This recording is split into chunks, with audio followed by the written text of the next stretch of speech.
Hi everyone, and welcome back to the Comic Cave for another roundup of the week's news from all the geek multiverses. It's been quite a week. We've got new trailers for Madam Web and the Marvel's What If Season 2. The villain for the new Superman Legacy movie has been revealed, and I'm sure you must have seen this one. Pedro Pascal cast as Reed Richards. How crazy! Okay, I must commend Marvel's marketing team because they've floated so many different names as speculations of the cast of Fantastic Four, especially Mr. Fantastic. I didn't see this one coming. That being said, I will believe it once I see it.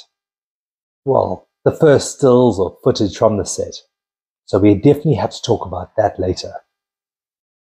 Of course, I've got to show you another section of my vintage action figure display. So far, we've done Bravestar, Thundercats, and Turtles. Today has to be the He-Man and the Masters of the Universe section. So we have a fair bit to get through in the show.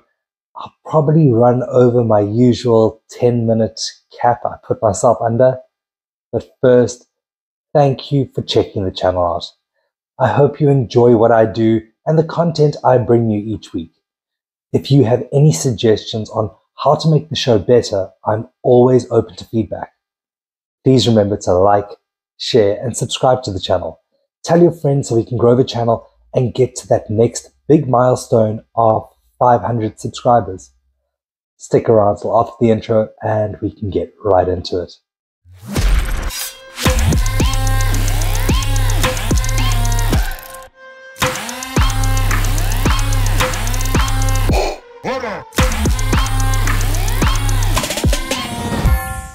Hi everyone, another crazy week. It seems like Disney and Marvel have dominated the news lately.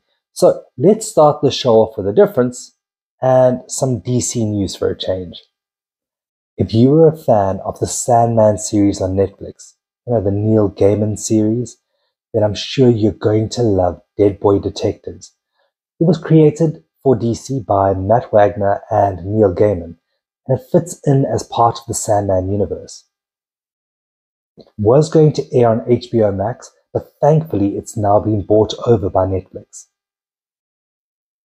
I'm honestly looking forward to James Gunn and Peter Safran's take on a new DC universe, but it looks like we'll have to wait a bit after Aquaman 2 comes out.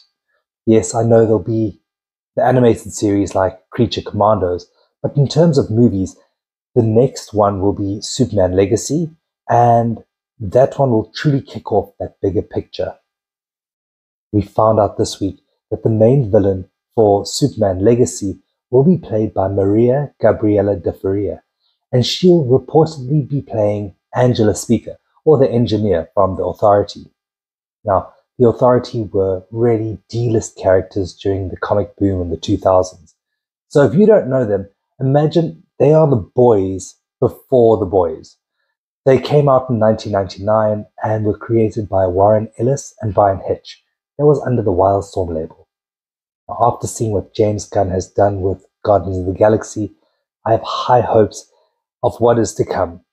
But I read an article this week that spoke about the potential for Universal to buy Warner Brothers out and therefore DC. It makes sense that they're looking to challenge Disney on all fronts, because if you look at the new Universal theme park, like their expansion, people are more excited to go there than the flagship Disneyland in Florida.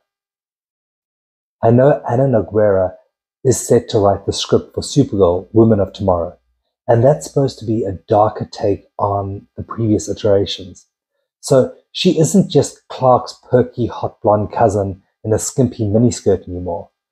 She would have serious emotional damage from seeing Krypton being destroyed and then being stranded in isolation on a planet while Kal-El gets nurtured by the Kents on Earth. I'm looking forward to seeing a more multifaceted character which shows more of the duality of her nature.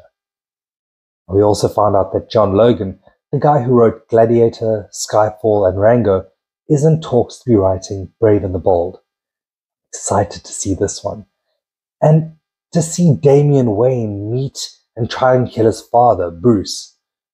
It's a brilliant storyline in the comics. And if you want to read the story arc, it's in Batman issue 655 to 658 from 2006. Oh yeah, did you hear that Warner Brothers tried to pull another fast one like they did for the Batgirl movie? So for those of you who don't know the story, the Batgirl movie was made and ready to be released, but DC and Warner Brothers decided to shelve it, meaning that they scrapped it completely and wrote it off to get a massive tax credit. So that never saw the light of day, and there were a multitude of excuses, but lots of the people were very upset, especially the director and the actors. Fast forward to this week, and DC tried to do it again, but this time with the new Looney Tunes movie, Coyote vs. Acme, so they could get a $70 million tax break. It's caused quite a stir with the filmmakers, and even a congressman from Texas threatened to investigate the studio for fraud. So Warner Brothers backpedaled and have allowed the filmmakers to shop it around to other studios and streaming platforms so it can still get out there. The plot is pretty cool actually. It's about Wile E. Coyote suing Acme for all their faulty products over the years that's seen him get injured and help the Roadrunner escape his capture. It's a really clever idea. And this is one I'll probably watch with Liam. Okay, let's get into Marvel news now. And the reported casting that has everyone jumping up and down currently is Pedro Pascal as Reed Richards. I loved his acting in Mando and Last of Us, but I'm just not fully convinced he's the right guy for this role. I mean, that being said, this movie is supposed to center more around Sue Storm as the lead, so there were reports around how much the actor would get paid, and that it would possibly be less than the female lead. So don't get me wrong, I think Pedro is a brilliant actor. So let's see how he pulls this off. I'm sure we'll be talking a lot more about this in the weeks to come. Oh yes, just to let you know, The Last of Us Season 2 will start filming in Vancouver in January 2024. So he's going to be very busy with that soon. There are other casting rumors for the rest of Fantastic Four cast. Oscar-winning Javier Bardem is possibly going to be the voice of Galactus, Vanessa Kirby as Sue Storm, or Invisible Girl, Joseph Quinn, now you know him as Eddie from Stranger Things, as the Human Torch, and even Morse Bachrach as the Thing, but these haven't been fully confirmed yet. I love that Robert Kirkman confirmed that Steven Yeun will be playing Sentry in the MCU.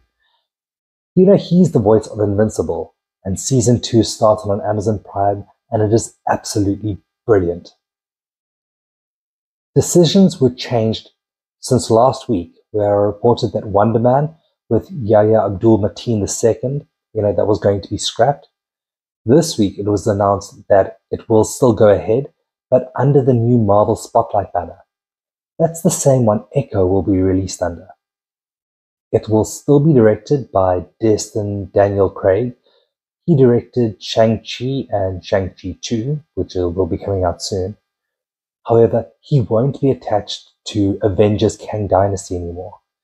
That movie was supposed to come out in May 2025, but it's been pushed back a full year to May 2026. And I think that's got to do with the change in direction to cut Kang out and move towards Doctor Doom as the new big bad guy. Captain America: Brave New World has also been pushed back from July 2024 to February 2025.